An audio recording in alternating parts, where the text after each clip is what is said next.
For victims of the September 11th attacks, it's hard to come back, even 10 years on.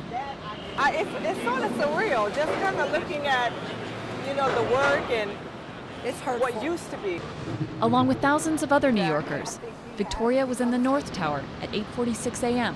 when a Boeing 747 smashed into the building 30 stories above.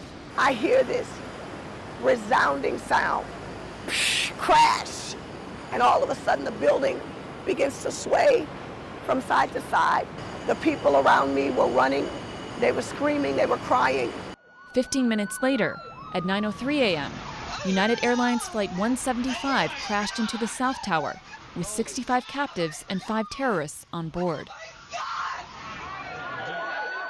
Ignoring orders not to evacuate, Nicole ran down 73 flights before the second plane hit.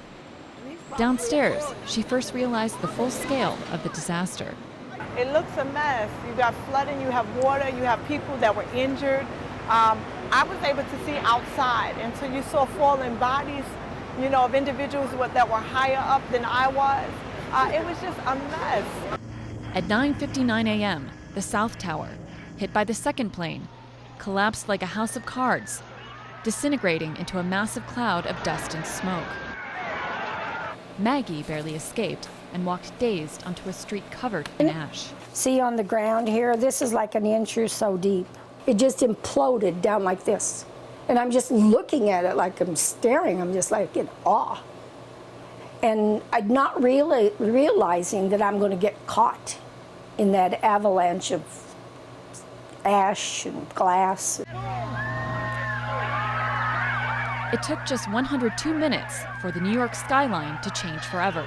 At 10:29 a.m., the North Tower fell to the ground. Nearly 3,000 people lost their lives that day, a tragedy still mourned by millions of Americans.